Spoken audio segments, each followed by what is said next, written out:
Innal hamdalillah nahmaduhu wa nasta'inuhu wa nastahdihi wa natubu ilaihi wa na'udzu billahi min shururi anfusina wa sayyiati a'malina. May yahdihillahu fa huwal muhtadi wa may yudlil falan tajida lahu waliyyan mursyida. Asyhadu an la ilaha illallah wahdahu la syarika lah wa asyhadu anna Muhammadan abduhu wa rasuluhu la nabiyya wa la rasul ba'dah. Allahumma sholli ala Muhammadin wa ala ali Muhammad kama shallaita ala Ibrahim wa ala ali Ibrahim innaka. Mendefinisikan hakikat surga bahwa dia bukan di akhirat sana.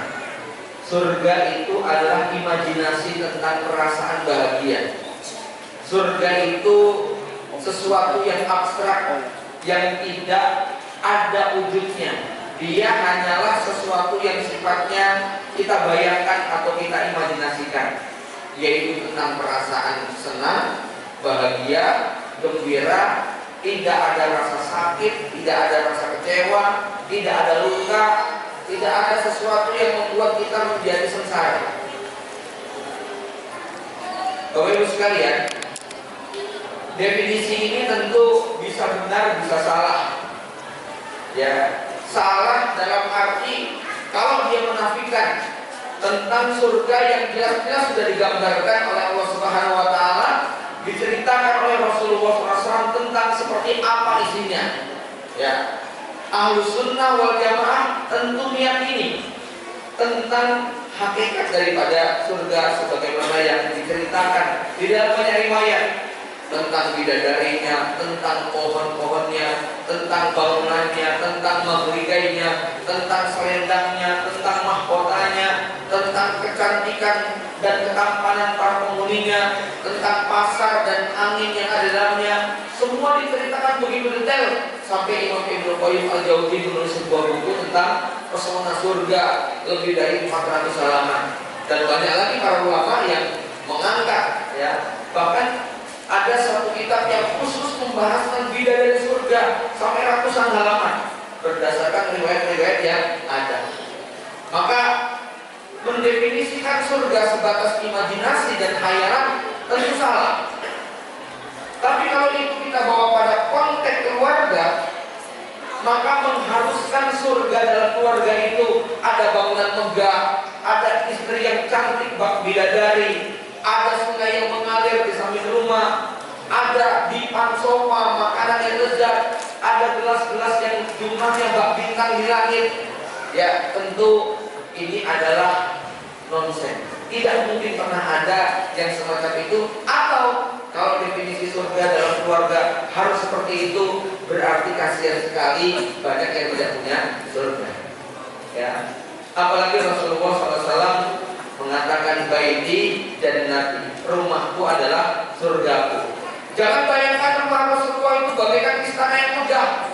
Jangan bayangkan bahwa perabot rumah tangga Rasulullah SAW lengkap sebagaimana rumah-rumah mewah. Jangan bayangkan bahwa di samping rumah Rasul ada sungai yang mengalir deras, ada berbagai macam perabotan ataupun seperti cerita-cerita yang Nabi gambarkan dalam surga. Rumah Rasul teramat sangat sederhana, ya, tidak banyak perabotan-perabotan. Bahkan kadang-kadang Nabi SAW tidur di atas tikar yang membuat kulitnya membekas daripada tikar tersebut. Namun Nabi tetap mengatakan baiti dan nabi.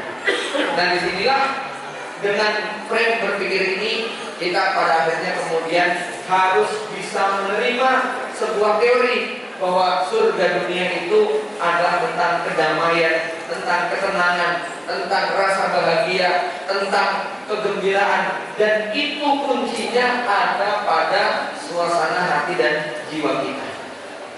Ya, sebagaimana ada orang yang merasa tersiksa walaupun berada di dalam sebuah rumah yang mewah, di kapal pribadi, di pulau pribadi, tinggal dengan segala macam sarana dan fasilitas, tapi ketika hatinya merasa sempit, disitulah kemudian dia merasakan semua keindahan tadi adalah neraka. Sebagaimana kita juga bisa pada situasi tertentu, walaupun tinggal hanya dalam sebuah kontrakan sempit dengan menu ala kadarnya, kita sangat betul-betul merasakan sebuah kebahagiaan. Maka Al-Imam Ibnu Taimiyah sampai mengatakan, inna fid dunya jannatun, di dunia itu ada surga, man lam yadkhulha, siapa yang tidak memasuki surga dunia, lam yadkhuli al-jannatal akhirah, lam yadkhul jannatal akhirah. Siapa yang tidak memasuki surga dunia, maka dia tidak akan memasuki surga akhirat.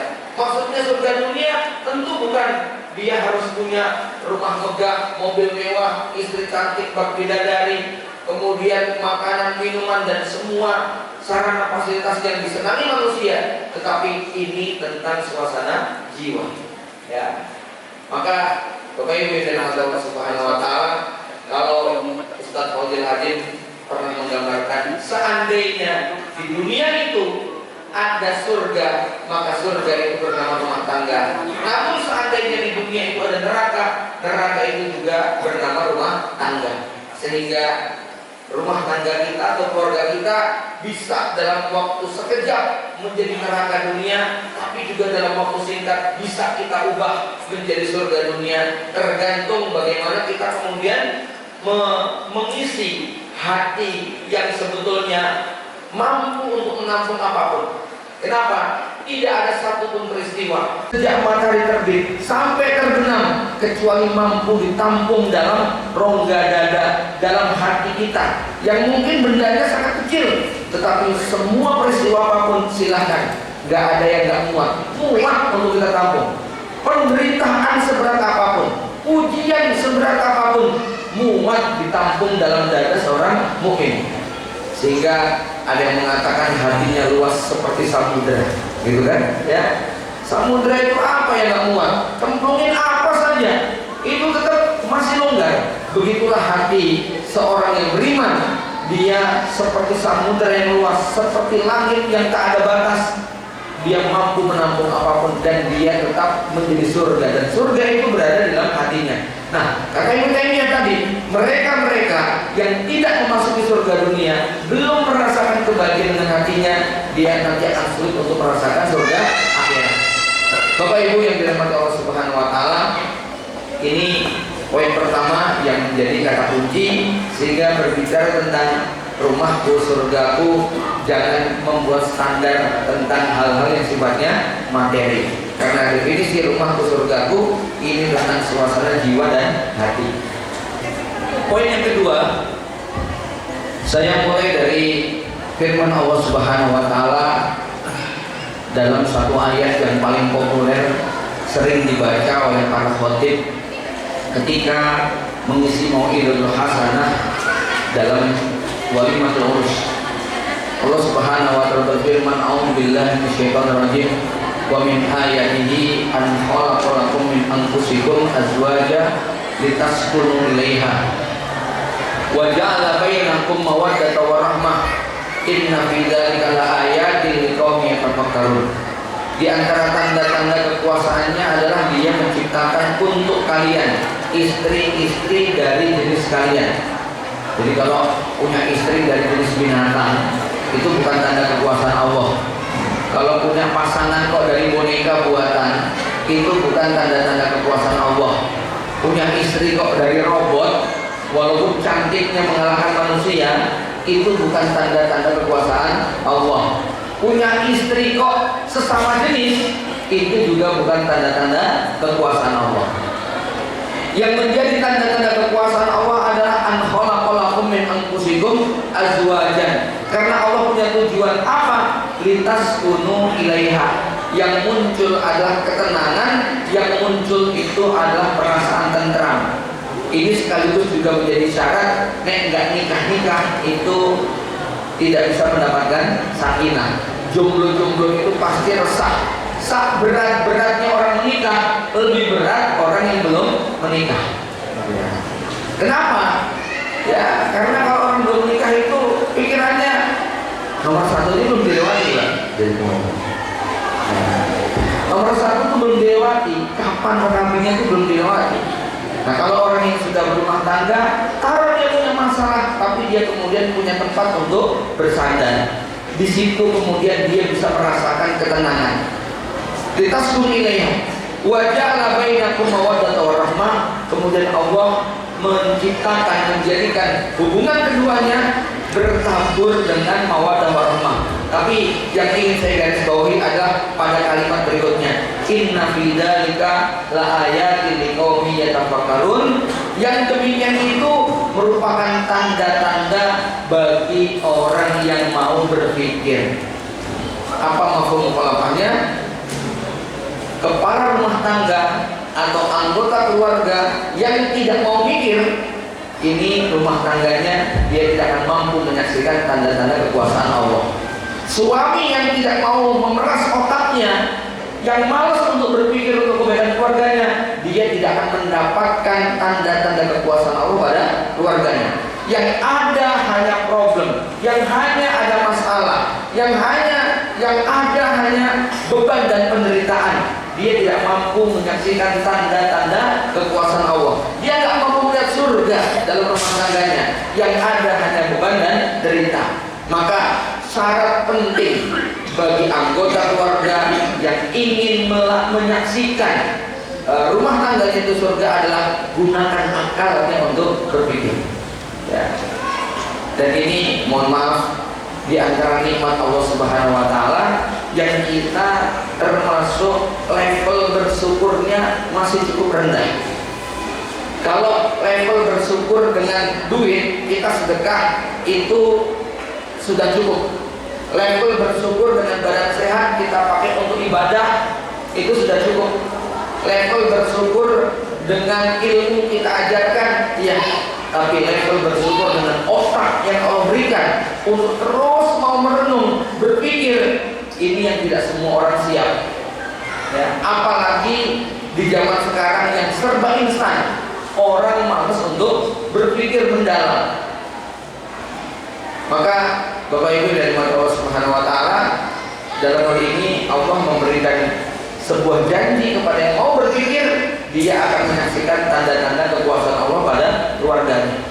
Dia betul-betul akan merasakan surga walaupun secara zahir menderita. Dia akan merasakan kebaikan, ketenangan, kedamaian walaupun nampak banyak utang. Dia akan merasakan hatinya selalu riang gembira walaupun mungkin anak-anaknya berada di ruang ICU sedang diopnam semua. Ya, dia akan tetap bisa tersenyum bahagia walaupun tiap hari istrinya ngomel, cerewet, ngamuk dan sebagainya. Dia akan tetap merasa hidupnya baik-baik saja walaupun barangkali dia tidak mendapatkan hal-hal yang menurut standar kebaikan manusia itu adalah standar untuk rumah bahagia. Ya, kenapa? Bahagia ini adanya di dalam suasana hati kita. Dan jamaah yang dirahmati Allah Subhanahu wa taala, ini kata kunci yang sangat penting untuk digarisbawahi.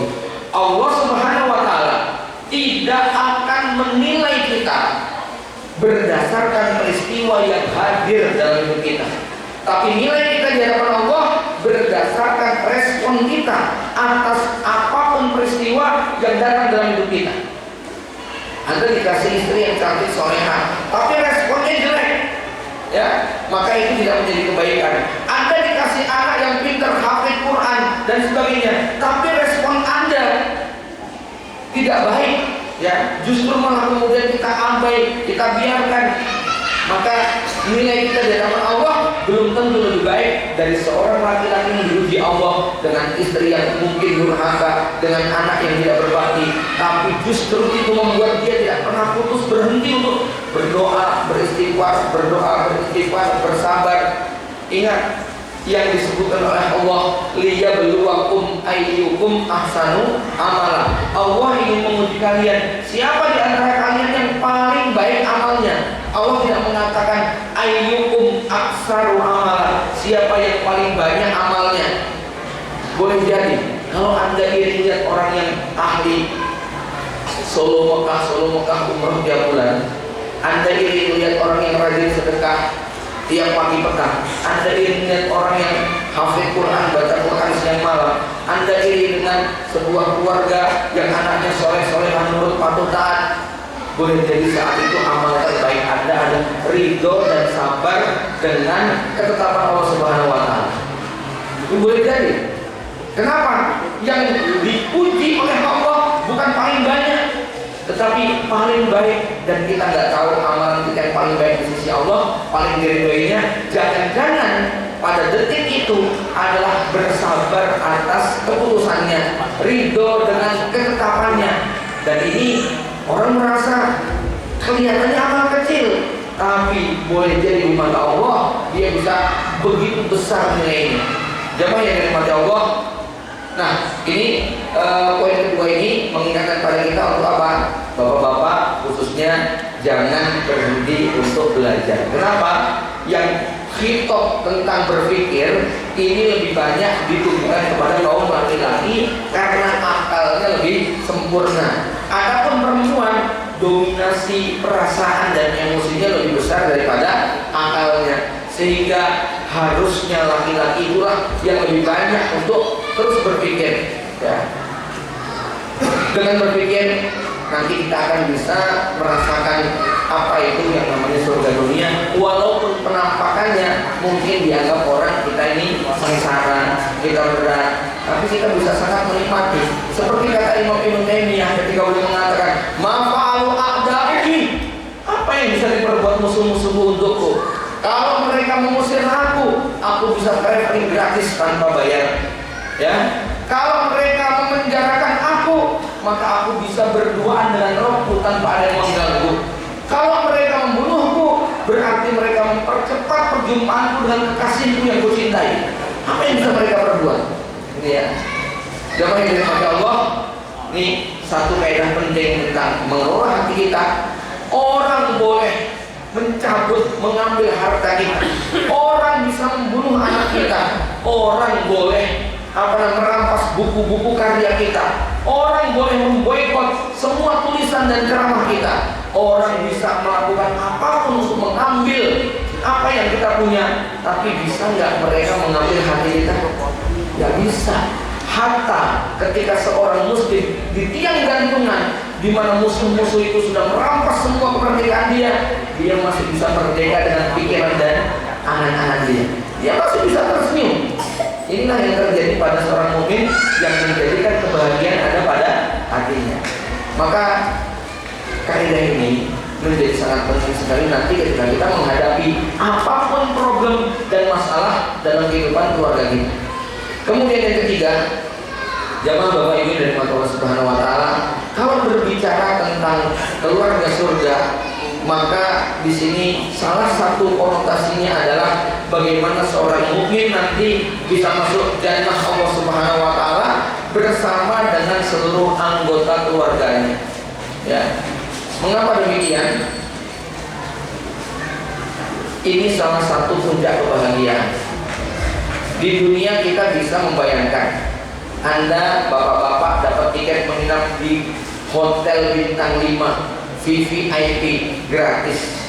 Tapi kalau anak istrinya kemudian tinggal di basement atau di ruang parkir yang panas-kepanasan, hujan-kehujanan, Anda yang tinggal di kamar VVIP tadi pasti nggak tenang.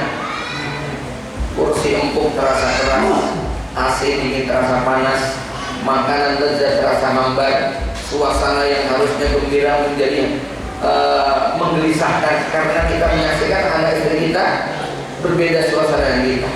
Lain kalau mereka tinggal satu kamar, tinggal berdekatan, ya. Apalagi untuk level kita bapak-bapak, nek jalan-jalan ke pusat wisata, ini jenengan nih umur 40-50, coba jalan-jalan ke kebun binatang, ke pusat wisata, nggak bawa anak kecil, rasanya gimana Pak?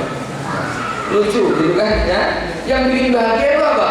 Ketika kita melihat anak kita jerit-jerit, teriak-teriak, nunjuk-nunjuk, mengekspresikan, itu yang bikin kita bahagia, bukan kitanya. Maka begitulah nanti salah satu janji Allah Subhanahu wa taala bahwa ada segolongan orang-orang beriman yang diizinkan Allah untuk masuk ke gerbang surga disambut para malaikat. Ini yang termuat dalam surat Ar-Ra'd dari ayat 19 sampai 24, di mana pada ayat ke-24 Allah kemudian mengatakan jannatu adnin yadkhulunaha wa man sholaha min abaihim wa azwajihim wa dzurriyyatihim wal malaikatu yadkhuluna 'alaihim min kulli bab salamun 'alaikum bima sabartum. Surga ada, yadkhuluna, akan dimasuki oleh mereka. Siapa yang memasuki? Seorang mukmin. Wa man sholaha min abaihim, mereka masuk ditemani oleh bapak-bapaknya, kakek-kakeknya, mbah-mbahnya. Wa azwajihim, ditemani oleh istri-istrinya. Wa dzurriyyatihim, anak cucunya ikut satu rombongan. Silahkan imajinasikan Anda punya foto bersama dengan besan, dengan mertua, dengan mantu, dengan anak, dengan cucu, dengan paman, dengan bibi, dengan keponakan, ya. Itu momen lebaran biasanya 200 orang foto bareng, terus kita pajang di ruang tamu. Ada tertulis tanggalnya, Idul Fitri 14/4 sekian. Saya yakin ketika melihat foto itu, dalam hati kita bertanya, Masya Allah, kapan momen ini akan terulang? Simbah ini sudah nggak ada, paman ini sudah meninggal dunia, bibi ini sudah mendahului kita, si ini kemarin kecelakaan walaupun masih muda, ya, dan tidak bisa terulang lagi. Dan besok akan terulang di hari kiamat, di mana seorang mukmin akan masuk surga bareng-bareng, ditemani sama bapaknya, kakeknya, istrinya, anaknya, cucunya, ya.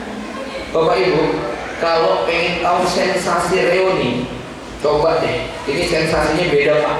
Reuni keluarga, ya sederhana sih. Menunya cuma gorengan, cuma di depan Madinah gitu Pak. Ya. Itu Masya Allah ya. Sensasinya luar biasa ya. Kumpul sama kakak, sama adik, sama bapak, sama ibu, satu bis kok isinya keluarga besar. Itu Masya Allah. Sholat bareng, ke Gua Hiro bareng, ke Bukit Uhud bareng, ke ini ya, kemudian kumpul halakoh di Masjidil Haram bareng. Itu benar-benar famous-nya itu beda sekali. Saya membayangkan kalau di dunia saja begitu membuat hati kita sulit untuk dilukiskan kebahagiaannya, bagaimana kalau kemudian besok berkumpul di akhirat. Nah kemudian, bukan ini sebetulnya yang menjadi menarik untuk kita bicarakan. Tetapi yang menarik itu adalah apa ucapan selamat yang diberikan kepada malaikat kepada keluarga hebat ini. Malaikat tadi kemudian mengatakan wal malaikatu yadkhuluna 'alaihim min kulli bab salamun 'alaikum bima sabartum. Malaikat yang berdiri di pintu-pintu gerbang tadi kemudian menyambut keluarga hebat ini, lalu memberikan ucapan selamat, salamun 'alaikum bima sabartum. Selamat untuk kalian wahai keluarga hebat atas kesabaran kalian menjalani hidup di dunia. Ini para ulama sampai mengangkat, kenapa malaikat kok nggak mengatakan salamun 'alaikum bima sholaitum, bima anfaqtum, bima talaitum, bima sumtum. Kenapa malaikat tidak mengatakan selamat atas sholat kamu, atas puasa kamu, atas tilawah kamu, atas zikir doa kamu? Tapi malaikat mengatakan salamun 'alaikum bima sabartum. Selamat atas kesabaran. Jemaah sekalian, biasanya ucapan selamat itu diberikan karena prestasi duniawi atau capaian-capaian materi. Selamat atas terpilihnya sebagai wakil presiden Indonesia periode sekian. Itu biasanya karena prestasi duniawi. Prestasi atau bukan ya kalau itu ya. Selamat atas terpilihnya sebagai gubernur ya, Jawa Barat atau gubernur Jakarta.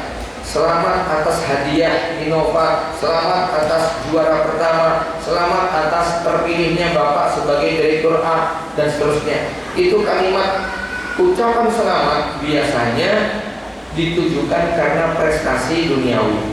Tidak ada satupun ucapan selamat yang menunjukkan musibah atau derita.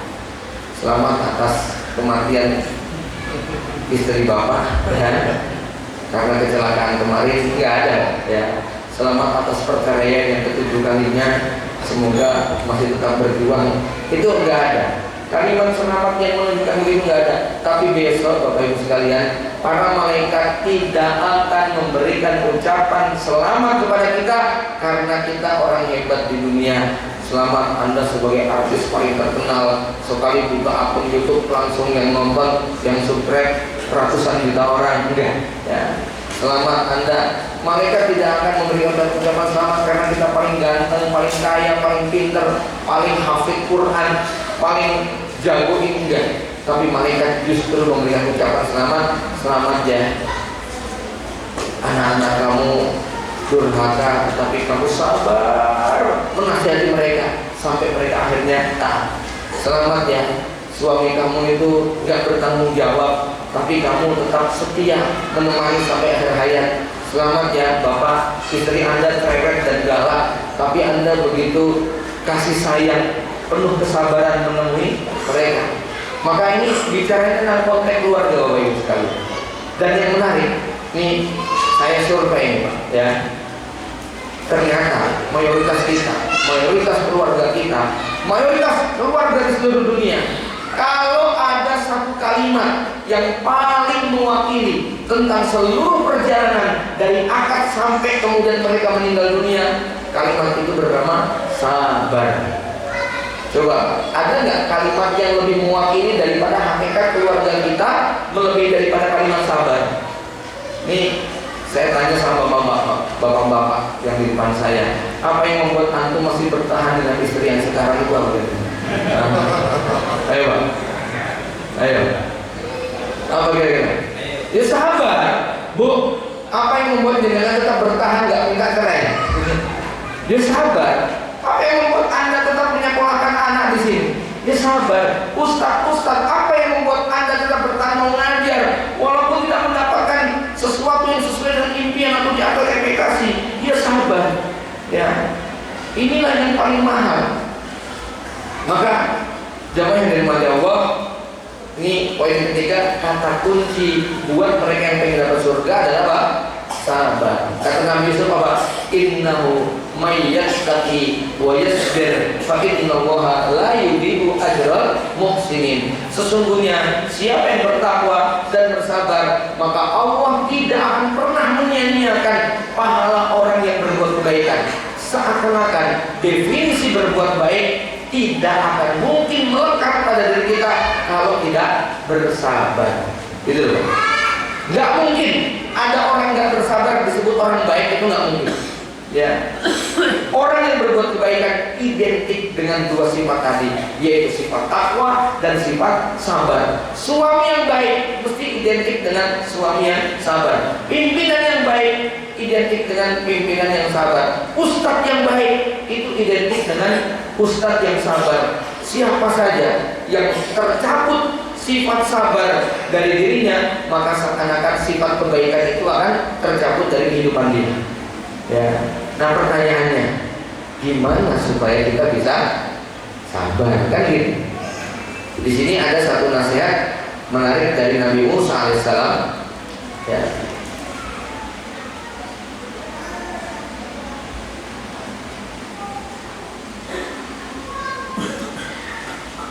Suatu hari ketika Nabi Musa alaihissalam ditanya oleh Bani Israel, jadi Nabi Musa menyampaikan ceramah, Bani Israel itu kagum dengan ilmunya Nabi Musa. Lalu mereka bertanya, ya Musa, man a'lamun nas ala dhuhril ardi? Siapakah orang yang paling pandai di muka bumi ini? Nabi Musa tengok kanan, tengok kiri, siapa ya? Gak ada. Ana a'lamun nas, aku yang paling pintar. Gitu. Sebetulnya jawaban Nabi Musa wajar nih. Secara logika itu logis kan? Tapi tetap jawaban itu ditegur oleh Allah Subhanahu wa taala, yang membuat Nabi Musa kemudian menyesal karena diberitahu ada seorang laki-laki hamba Allah yang dia memiliki ilmu yang tidak dimiliki oleh Nabi Musa. Lalu Nabi Musa tidak berpikir panjang, langsung segera persiapan bergegas, membawa kawan, membawa bekal untuk mencari tahu siapa sosok laki-laki tersebut yang Allah beritahu bernama Khadir atau Khidir. Ya. Maka berjalanlah Nabi Musa sampai Majma'ul Bahrain, tempat bertemunya dua lautan, yang di situ tanda-tanda bahwa ikan yang akan hilang, makanannya akan hilang, menjadi isyarat tempat itu sudah dekat. Singkat cerita, Nabi Musa kemudian bertemu dengan Khidir, lalu diajukan pertanyaan, hal attabi'uka ala an tu'allimani mimma 'allimta rusda. Wahai Musa, boleh gak saya jadi santri? Wahai Khidir, boleh gak saya jadi santri Anda? Boleh gak saya berguru kepada Anda? Hal attabi'uka ala an tu'allimani mimma 'allimta rusda. Aku pengen belajar ngantri sama Anda supaya Anda mengajarkan kepada saya sejumlah ilmu yang Allah ajarkan kepada Anda. Apa kata Nabi Khidir? Nabi Khidir mengatakan, qala innaka lan tastati'a ma'iya sabra. Kamu tidak akan mungkin kuat, kamu gak akan mungkin sabar ikut dengan saya. Ini sama Nabi Khidir sudah di sebuah dikasih kata kuncinya. Kamu gak bakal kuat ikut saya, ya. Tapi kalimat berikutnya Pak yang menarik untuk kita renungkan. Apa kata Khidir? Wa kaifa tasbiru ala ma lam tuhit bihi khubra. Bagaimana kamu bisa bersabar kalau kamu nggak tahu rahasianya? Bagaimana kamu kuat? Kamu nggak ngerti cara rakeninya, kamu nggak ngerti lika-likunya, kamu nggak ngerti hakikat dan misteri yang ada di baliknya. Dengan kata lain, ini kata kunci betul. Kalimat Nabi Khidir ini berarti kalau kita mau sabar harus tahu rahasianya, harus tahu apa makna di balik semuanya. Orang yang tidak mampu menangkap hakikat di balik semuanya, nggak bisa melihat hikmah yang ada di balik peristiwa, maka dia tidak akan mampu untuk bertahan lama, nggak mungkin mampu bisa bersabar lebih lama. Jadi syarat untuk bisa bersabar harus tahu hakikat, harus malam tuhid bihi khubra, harus tahu misteri dan rahasia di baliknya. Nah, Bapak Ibu sekalian, ya, dan terbukti karena Nabi Musa ketika mengikuti Nabi Khidir yang digunakan logika. Nabi Musa tidak tahu hikmah di balik peristiwa sampai kemudian nanti Nabi Khidir mengatakan sa'unabbi'uka bita'wili malam tastai alaihi sabra. Ya, aku akan ceritakan rahasia di balik semua perjalanan kita, sesuatu yang kamu nggak mampu untuk bersabar membersamai. Ya, maka Bapak Ibu sekalian yang dirahmati Allah, ini kata kunci penting. Ya, ada yang harus digarisbawahi. Saya menemukan sebuah kalimat yang menarik untuk senantiasa kita renungkan. Apa itu? Kalau kamu sudah mampu menangkap hikmah di balik sebuah peristiwa, maka bersyukurlah. Tapi kalau kamu belum mampu untuk mendapatkan hikmah dari sebuah peristiwa, maka bersabarlah. Dan rata-rata untuk bisa menemukan hikmah di balik peristiwa, apakah langsung saknya? Enggak, butuh waktu. Disitulah Anda memang tidak dipaksa untuk segera paham hikmah dan rahasia di balik peristiwa. Saat itu juga Anda butuh waktu untuk menikmati semua perjalanan. Ya, makanya definisi sabar kata Rasulullah itu apa? Indas sodamatil ula. Pada saat benturan pertama, Anda mampu menahan lisan, Anda mampu menahan ekspresi badan untuk ini tidak ditumpahkan dengan cara-cara yang salah.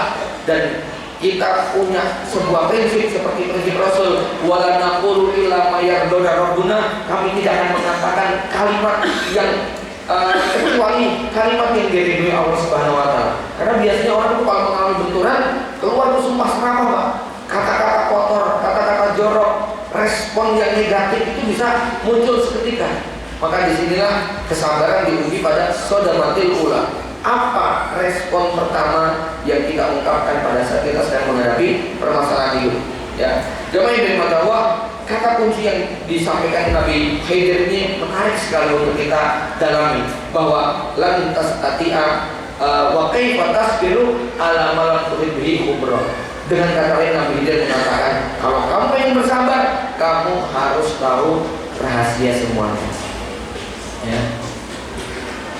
Seekor monyet tidak akan sabar makan buah durian karena nggak ngerti caranya, Pak. Yang dia rasakan adalah mulut yang terluka karena duri-duri yang tajam. Seekor monyet juga nggak akan betah makan buah manggis karena pahit rasanya, sebab yang dimakan itu adalah kulitnya. Kenapa antum bisa sabar makan manggis dan durian? Karena ngerti caranya, tahu Manggis itu yang digigit bukan kulitnya, tapi daging putih di dalamnya, manis rasanya. Kalau yang Anda gigit hanya kulitnya saja, ya kita akan pehkan, kita akan marah-marah karena pahit sekali rasanya. Kalau yang Anda makan kulit duriannya, lebih-lebih lagi, ya, nggak bakal kuat kita makan kulit durian. Peristiwa itu kan selalu ada kulitnya dan ada intinya.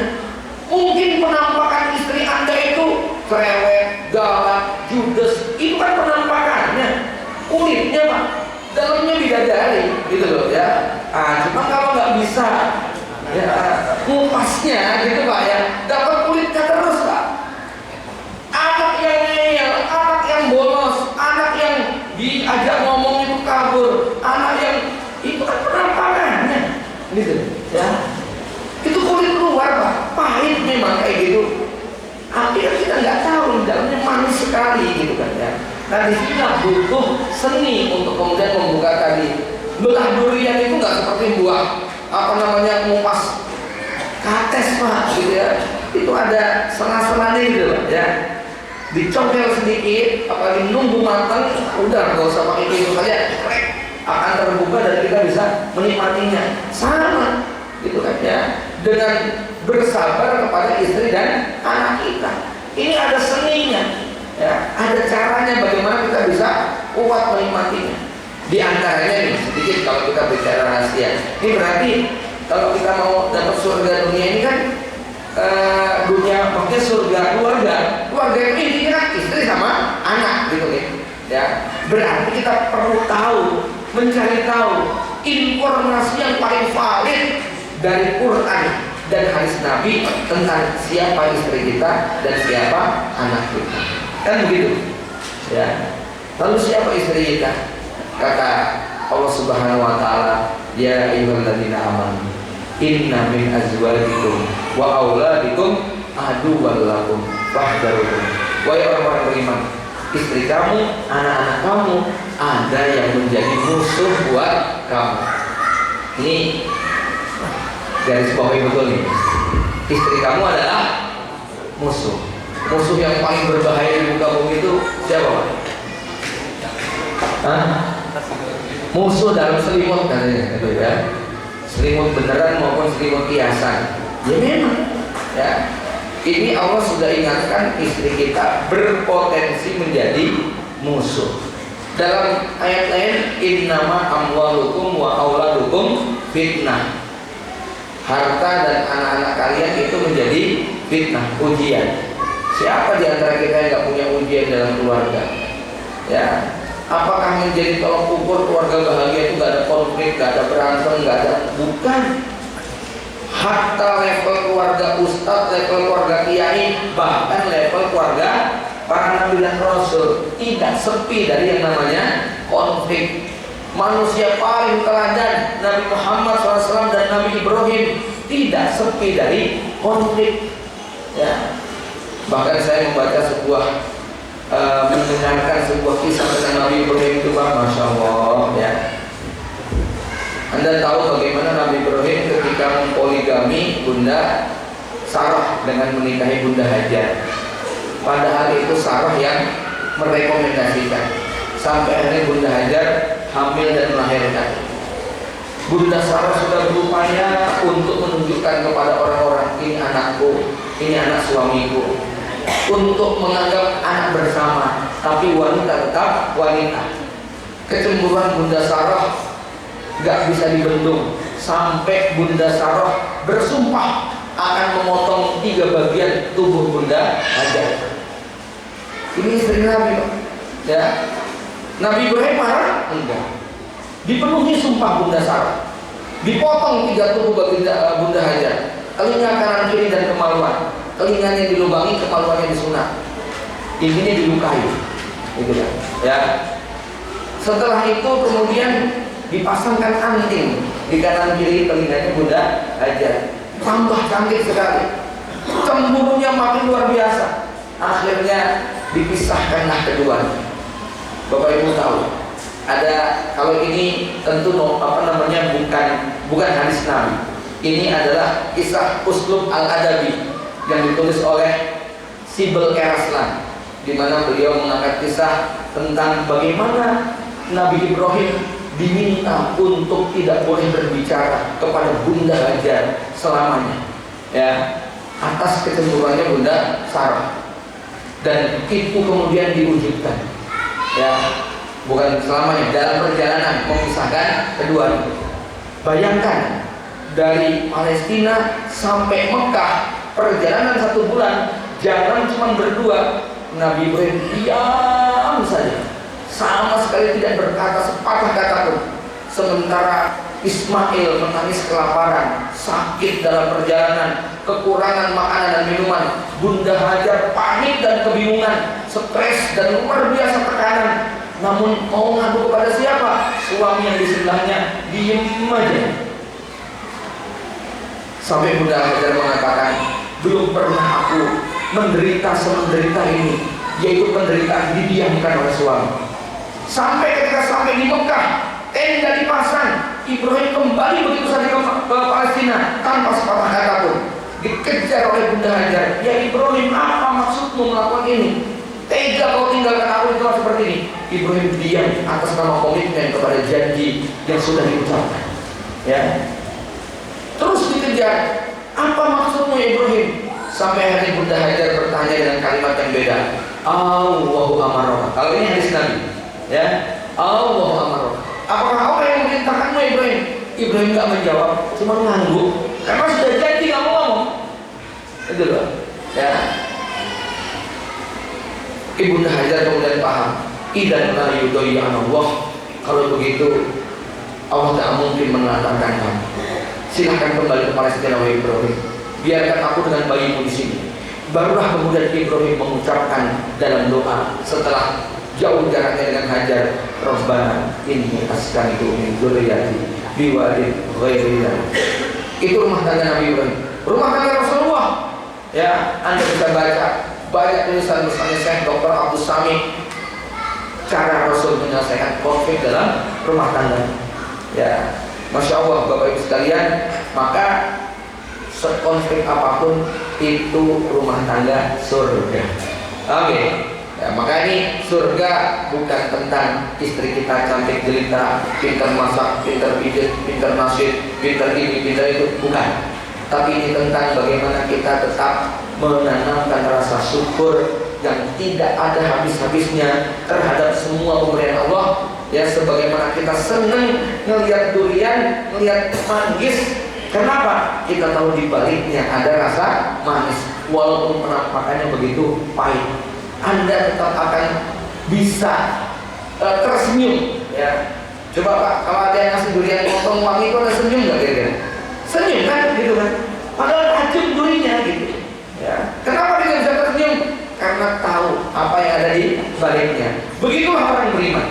Walaupun dia mendapati keluarganya, istrinya, anaknya secara dohir, secara penampakan isinya penderitaan, tapi dia mampu untuk tetap tersenyum.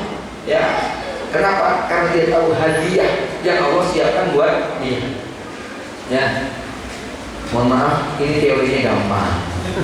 Teorinya lah, gitu, Pak ya. Teorinya yang gampang. Praktiknya saya serahkan kepada antum masing-masing, ya. Bagaimana kita mampu merasakan surga tersebut, gitu. Oke, maka segera alam itu. Apalagi yang mengingatkan tentang pasangan kita. Ya, kalau tadi Allah menyebutkan inna min azwajikum. Terus gimana kalau musuh? Istri kita musuh, anak kita musuh. Maka Allah kasih solusi. Wa in takfur wa tasfahu wa tadhkiru. Kalau kamu banyak memaafkan istri kamu, banyak memaafkan anak kamu, nomor satu, rahasianya menghadapi musuh banyak memaafkan. Ya, ada kaidah yang bagus untuk kita simak. Mereka yang tidak mudah memaafkan kekurangan-kekurangan istrinya, dia akan kehilangan kebaikan-kebaikan yang besar. Ya, pokoknya jurus menghadapi istri apa? Banyak memaafkan. Nanti kalau mau kita eksplor lagi, kenapa ya kita harus memaafkan istri? Oh, itu alasannya banyak. Bisa satu buku sendiri. Ya. Yang kedua apa? Watas pahu. Tas pahu ini punya dua makna. Satu, nggak marah-marah, gitu ya. Yang kedua, tasfahu itu artinya yadra'una bil hasanati sayyi'ah, membalas keburukan dengan kebaikan. Istri marah, kita ramah. Istri pelit, kita baik. Istri ngambek, mengamuk, kita dengerin aja. Istri ngomel-ngomel, kita bersabar, kita peluk, kita cium. Itu namanya tasfahu yadra'una bil hasanati sayyi'ah, membalas keburukan dengan kebaikan. Ya. Dan ini mohon maaf, yang dituntut siapa? Laki-laki. Gitu loh Bang. Yang dituntut untuk membalas keburukan dengan kebaikan, yang dituntut untuk memaafkan laki-laki. Kenapa? Laki-laki dikasih otak dan akal yang panjang, lebih panjang dari perasaannya. Maka lucu kalau jadi laki-laki baper itu lucu. Nggak usah jadi laki-laki kalau baper. Gitu kan ya. Dikasih akal yang lebih panjang oleh Allah Subhanahu wa taala. Wa taghfiru, diampuni. Maksudnya apa? Sudahlah, seberat apapun ampuni kesalahan istri Anda. Ini 3 jurus menghadapi istri dan anak. Ya, maka khusus untuk anak-anak, ya, Bapak Ibu guru, para ustadz ustazah, percayalah, tidak ada yang lebih sabar untuk menghadapi anak didik kita kecuali bapaknya. Maksud saya, kalau Anda nggak kuat, nggak usah khawatir, balikin ke bapaknya, gitu loh, ya. Mereka ditakdirkan sebagai laki-laki yang paling kuat untuk memikul anak-anaknya. Ya, nggak ada Pak. Coba ya, Anda jadi ustadz, melihat murid melanggar, pengennya menghukum, itu anak sendiri gimana dia? Dia tetap ya. Kita jadi ustadz di pondok, ada anak melanggar bawa HP, sita. Anak kita bawa HP nggak Pak di pondok? Bawa juga. Jangan gitu lah. Paling kita begitu. Ini anak ini. Gak ada yang lebih cinta dan lebih sayang kepada anak daripada bapaknya. Gitu ya. Mau tegas-tegasan itu tetap anak kita. Macam itu. Dan memang Allah titipkan kelebihan sabar kepada bapak kandung terhadap anaknya. Ya. Nah Bapak Ibu sekalian, apalagi kemudian yang Allah ceritakan? Ini sering saya angkat nih. Surat Az-Zukhruf 18, misteri wanita. Ya. Az-Zukhruf ayat 18 itu ayatnya pendek, tetapi dalam. Allah menyebutkan 2 sifat perempuan. A'udzubillahi minasyaitonirrajim. Afa may yunasya'u fil khilyati wa huwa fil khisami ghairu mubin. Apakah kamu ya akan membuat perbandingan anak-anak Allah itu tentang perempuan? Maksudnya apa? Afa may yunasya'u fil khilyah. Allah ingin mensifati bahwa sifat perempuan itu yunasya'u fil khilyah, senang dengan uang, senang dengan harta, senang dengan emas, senang dengan perhiasan. Itu tabiat semua perempuan.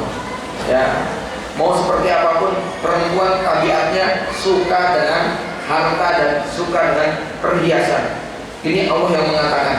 Ya, sehingga sesolehah apapun perempuan, tetap Pak, kalau dilamar maharnya 100 juta, senyumnya lebih lebar daripada seperangkat alat sholat. Itu sudah fix, no debat.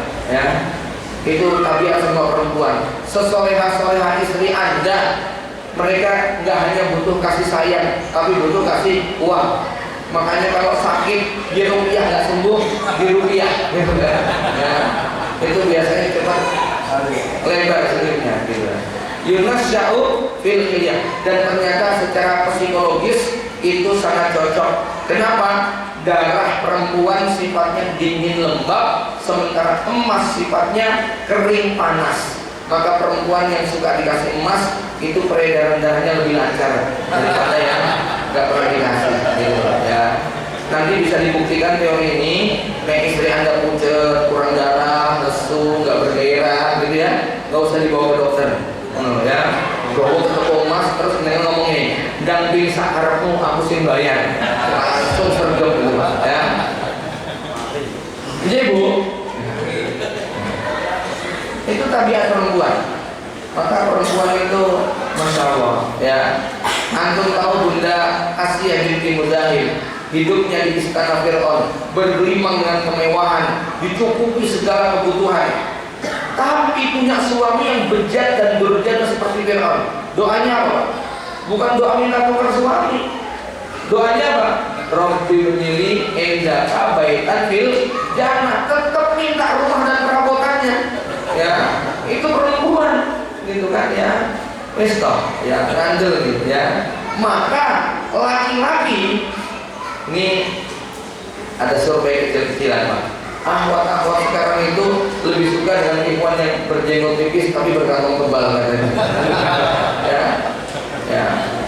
Kalau laki-laki benci sama perempuan karena 3 hal: ngomel, ngemil, sama ngemol. Ya, maka perempuan benci sama 3 laki-laki: otak kosong, ya, tangan kosong, sama dompet kosong. Ya. Itu sudah fit begitu ya. Otak kosong, tangan kosong, dompet kosong, terus mau ngasih apa? Begitu ya. Jamaah yang dirahmati Allah, maka ketika Allah menyebut tentang laki-laki perkasa, bukan perkasa ya, laki-laki yang koam, itu bukan yang perutnya sipek, dadanya bidang, tingginya 178, bulu dadanya 418,5 ya, atau apa namanya kulitnya putih, dan enggak. Yang disebut Allah sebagai ar-rijalu qawwamuna 'alan nisa itu apa? Bima anfaqu min amwalihim, karena punya kemampuan finansial untuk memenuhi kebutuhan. Ini laki-laki, gitu kan? Ya. Jamaah yang dirahmati Allah Subhanahu wa taala. Tentu ini bukan tentang materi ya.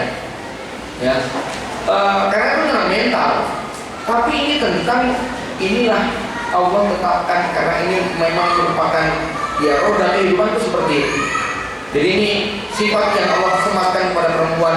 Maka laki-laki ketika Anda mampu berperan ar-rijalu qawwamuna 'alan nisa, ya perempuan itu pada akhirnya dia akan kemudian mampu untuk ditundukkan. Itu kenapa Imam Nawawi Al-Bantani ketika membuat kriteria sekufu pernikahan laki dan perempuan, itu kata Imam Nawawi, laki-laki itu idealnya lebih unggul dari perempuan dalam 4 perkara. 1. Usia dan tinggi badan. 2. Harta dan kekayaan. 3. Ilmu dan pengetahuan. 4. Nasab dan keturunan. Itu laki-laki harus lebih dari perempuan. Ya. Usia dan tinggi badan, harta dan kekayaan, ilmu dan pengetahuan, nasab dan keturunan. Nek perempuan harus lebih unggul dari laki-laki dalam 4 perkara. 1. Paras dan kecantikan. Ya, dia perempuan harus lebih cantik dari laki-laki. Ya. Yang kedua apa? Akhlak dan kepribadian. Ya. Yang ketiga muru'ah. Ya. Yang keempat ifah. Inilah perempuan harus unggul di atas laki-laki dalam perkara ini. Ya. Dan memang ini kodratnya semacam itu. Makanya mohon maaf ya. Kalau ada laki-laki nikah, laki-lakinya 151, akhwatnya 178, mesti banyak yang komentar. Ya, ini kok jonjing ya, gitu ya. Ya. Atau ikhwannya SD, akhwatnya S2, mesti banyak yang komentar. Ya. Atau maaf, ikhwannya itu secara penampilan nilainya 9,5, akhwatnya cuma 6, gitu ya. Nanti ada yang ngegibahin, kamu kok kenapa sih sama dia? Kena peret ya? Kena ini ya? Tapi kalau ada ikhwan wajahnya 6, dapat istri 9, kira-kira komentarnya gimana? Kamu kok pintar banget sih istri? Ya, itu mesti begitu. Ini tabiat naluri.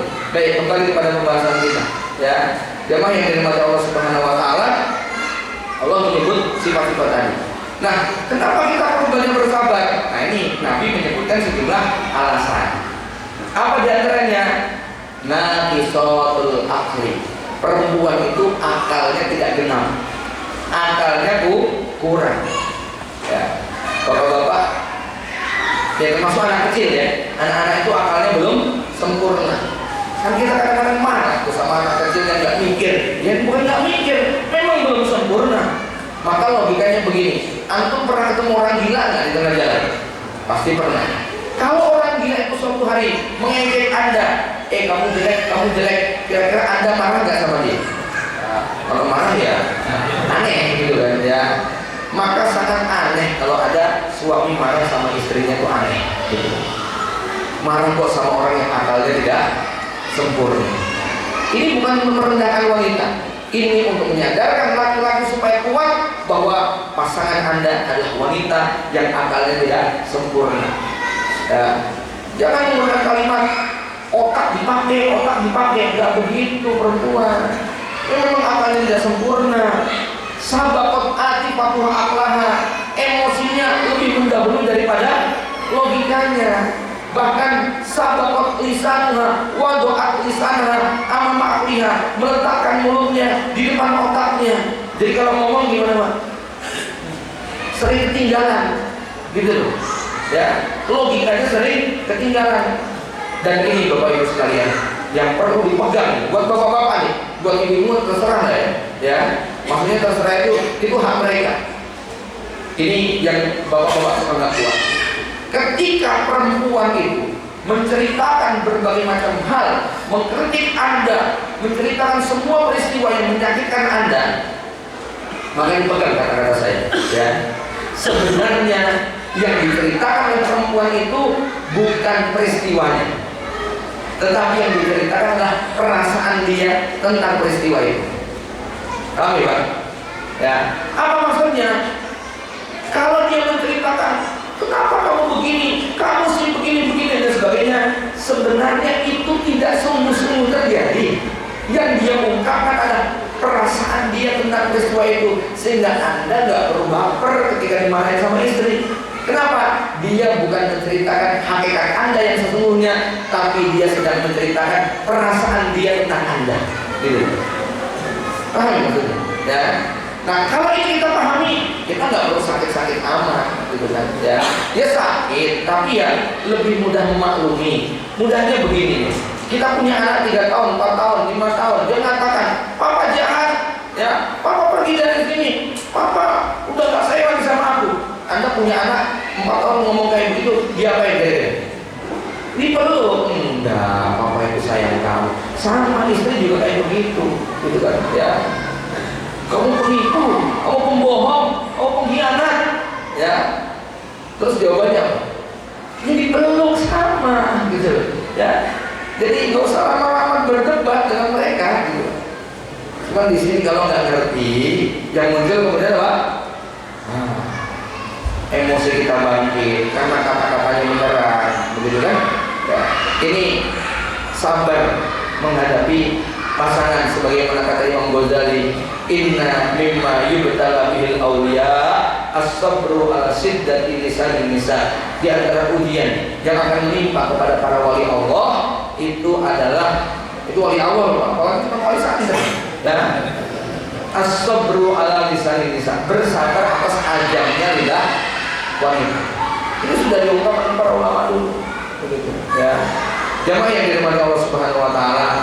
Nah ini ya, jadi itu cuma kulitnya, di dalamnya ada surga. Apa itu?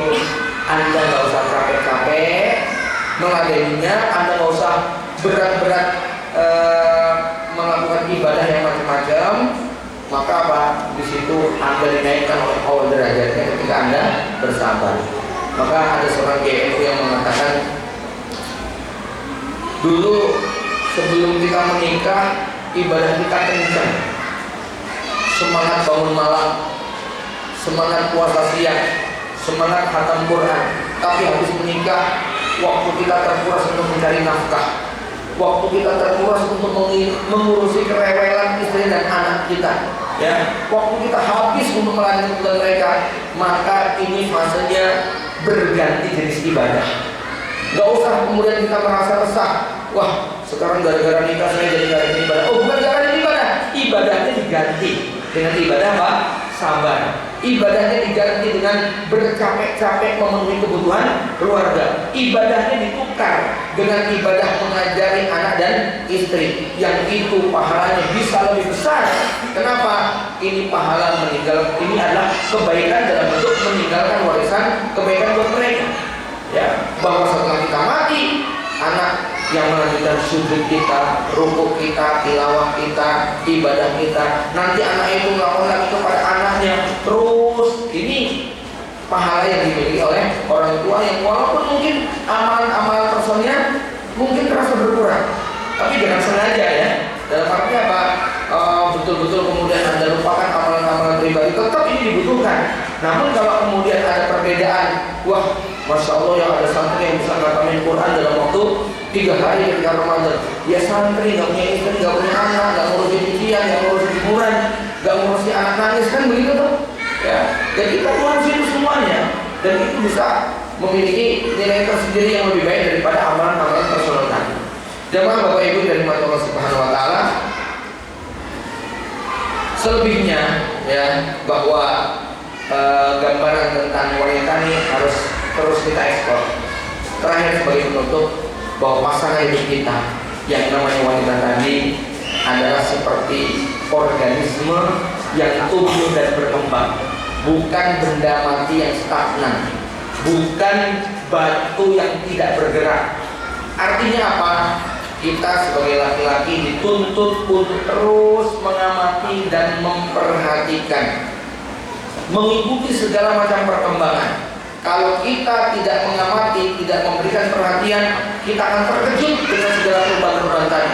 Seperti terkejutnya kawan saya yang 25 tahun gak pernah nengok pondoknya. Dia kaget dengan semua perubahan. Saya sebagai alumni yang satu kelas dengan dia, tapi karena tinggalnya dekat dengan pondok di mana kami belajar, kami gak kaget dengan semua perubahan yang ada di sana. Tapi kawan saya dari luar Jawa yang 25 tahun gak pernah datang ke pondok, kaget melihat jalan baru, gedung baru, lahan baru, dan hal-hal yang tidak pernah dia lihat 25 tahun yang lalu. Ya, nah orang yang kaget dia akan banyak bingung. Kalau perutnya mulus nggak ngerti di mana kamar mandi. Kalau perutnya lapar nggak ngerti di mana dia makan. Kalau badannya capek nggak ngerti di mana dia beristirahat. Tapi buat orang yang paham dengan segala tumbuh kembang, dia akan ngerti. Begitu juga dengan pasangannya. Ya, kalau orang mengerti tumbuh kembang pasangannya, dia tidak akan kaget dengan segala perubahan-perubahan tadi, sebab dia mengikuti semuanya. Ya, tetapi kalau kita tidak pernah memperhatikan, kita bisa terkejut dengan semua perubahan-perubahan dia yang makin menua, makin berat ujiannya, makin sedikit senyumnya, makin kurang pelayanannya. Apalagi mohon maaf ibu-ibu, ya, ada teori ini normatif, bisa benar bisa salah, tapi ya benar juga. Apa itu? Cinta perempuan kepada laki-laki dari 0 sampai 100, tapi cinta laki-laki kepada perempuan dari 100 sampai ke 0. Paham maksudnya Pak? Bu, perempuan itu yang ada nikahi Pak, ketika kita akad, dia belum cinta sama kita Pak. Ya, biasa-biasa aja.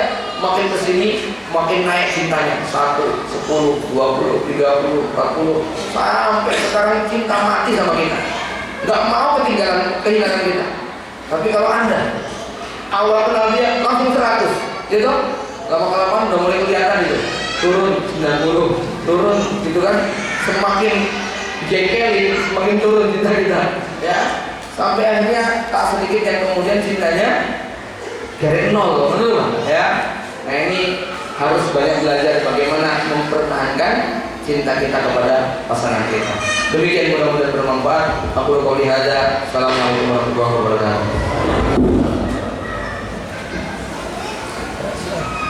Jazakumullah khairan kepada Ustaz atas materi yang telah disampaikan. Terdapat banyak manfaat yang semoga kita bisa ambil sebagai pelajaran bersama. Selanjutnya, acara selanjutnya yaitu tanya jawab. Untuk sesi pertama kami berikan kesempatan atau jatah kepada 2 penanya terlebih dahulu. Monggo kepada Bapak dan Ibu yang ingin bertanya.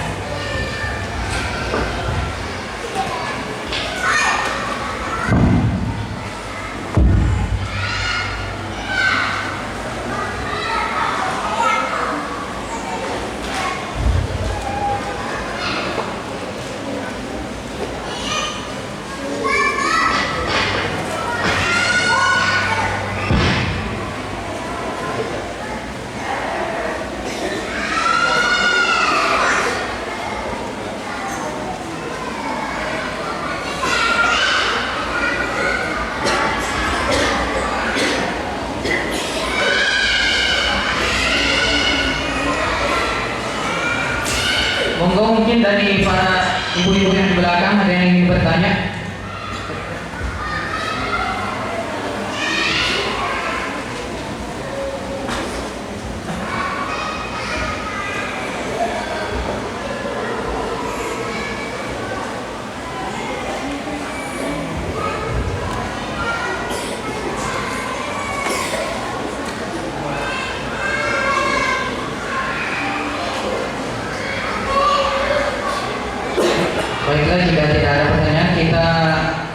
masuk ke acara selanjutnya.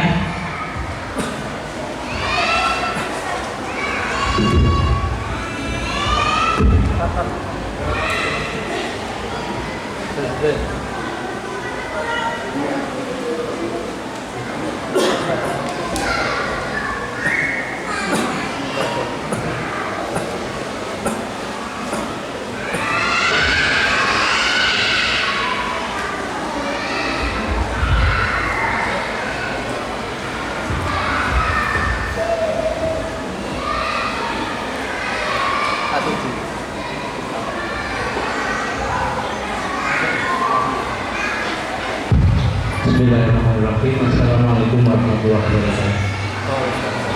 Mau nanya Pak, langsung saja nih. Ini saya tuh punya anak 6. Yang sudah yang 2. Kalau yang pertama itu putri, karena agak mudah dalam mensiasati mengelola anak-anak itu mudah. Dan yang kedua itu laki-laki. Itu ketika masih SD SMP itu kami serasa mudah untuk mengelola itu.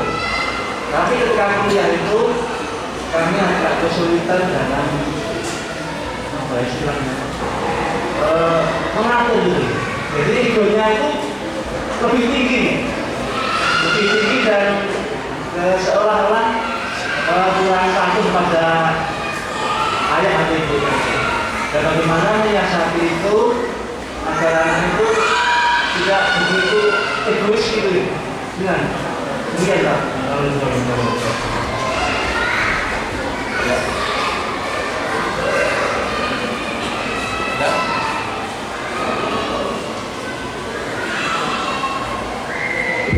Monggo satu lagi tadi apa?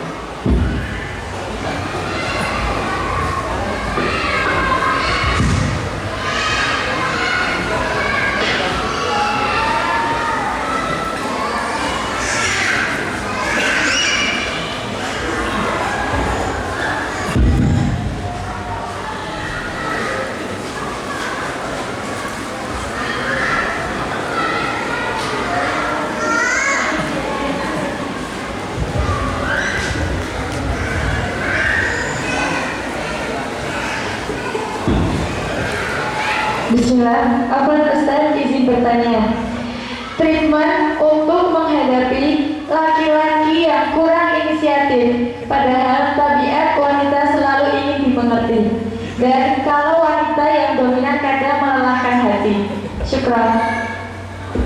Baik, terima kasih. Mudah-mudahan 2 pertanyaan ini mewakili sekian banyak yang hadir, ya. Untuk yang pertama, saya ingin ingatkan ibu-ibu sekalian, suami Anda bukan wali yang bisa mengetahui isi hati. Gitu loh, ya. Kalau sudah disindir berkali-kali itu nggak paham, karena memang itu tabiatnya laki-laki. Berlaku kaedah dalam bahasa Arab, wa fis sarahah rohah, dalam keterus-terangan ada kenyamanan. Udah terus terang aja, gitu loh, ya. Jangan terlalu pakai jangan kebanyakan bahasa isyarat, ya. Ya memang ini tabiat perempuan. Kalau memang ternyata diuji dengan laki-laki yang kurang inisiatif, kurang peka, kurang paham isyarat, begitu ya, maka kepada laki-laki seperti ini berikan kata-kata yang tidak memiliki tafsir lain kecuali satu makna, gitu loh, ya. Loh iya, daripada Anda ngempet begitu kan. Misalnya pisau di dapur sudah ketul, pengen minta beliin pisau baru, Anda cuma motong-motong daging atau berambang sambil ngomel-ngomel, ih. Suami kan melihat gitu, komentar, kamu kok ngamuk-ngamuk dari tadi. Tambah jengkel gak yang perempuan?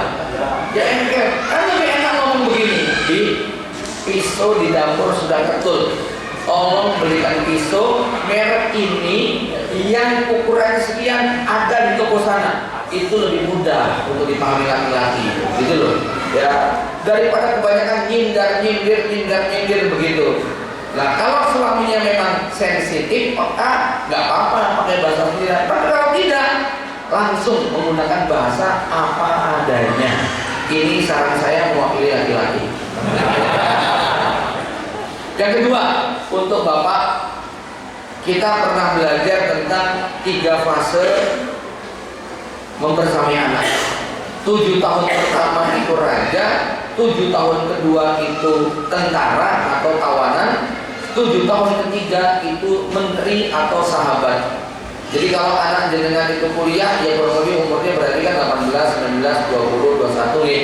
Ya, itu masuk di fase 7 tahun ketiga.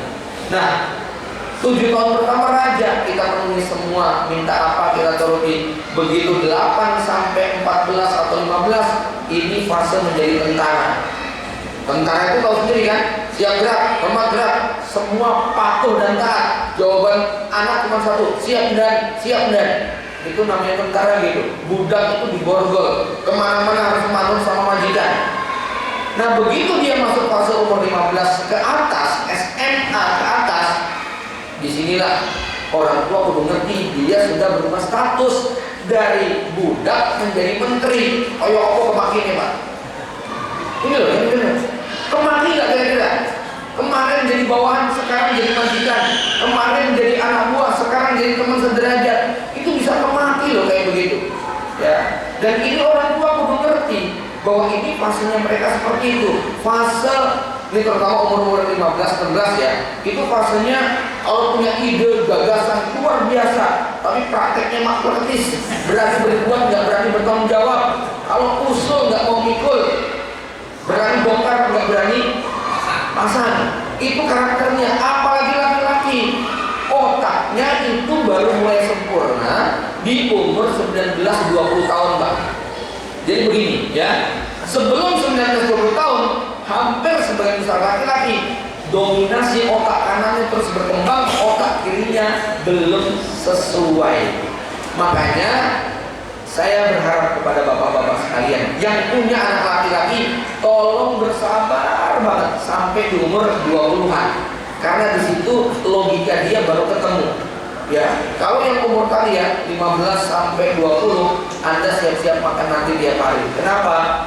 Masya Allah, idenya, gagasannya, omongannya, jawabannya, kalau ditanya mesti ngeles, kalau dikejar mesti punya jawaban yang menyakitkan. Itu memang karakter calon pemimpin kayak gitu Pak. Ya, pintar ngeles. Ya. Dan ini kudu sabar bapak-bapak di umur-umur segitu. Nanti kalau sudah masuk umur 21, itu sudah mulai mendem, sudah mulai seimbang antara logika dengan imajinasinya, sudah mulai seimbang. Nah kalau kita nggak memahami fase ini, bawaannya cuma marah terus gitu Pak. Ya, tadi nggak taat, banyak bangkang.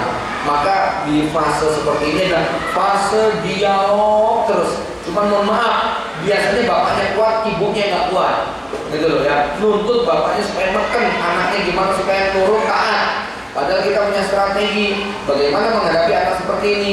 Gak bisa kita perlakukan seperti anak kecil lagi, kan begitu ya. Maka Bapak Ibu sekalian, nih teman-teman yang masih punya anak jenjang SMP ke bawah, hakikat mendidik anak itu belum Anda jalani. Kalau anak Anda masih TK, SD, Anda belum mendidik anak, jin dolanan. Nanti Anda akan tahu betul rasa mendidik anak kalau sudah 15 tahun ke atas. Itulah hakikat mendidik yang sebenarnya. Anda akan diuji betul-betul mereka sebagai musuh buat kita ya. Maka wa in ta'fu wa tasfahu wa tadbiru, banyak dimaafkan, banyak jangan dimarahin, dan sering diampuni. Itu cara menghadapi anak ya, yang Allah rekomendasikan kepada kita. Wallahu a'lam.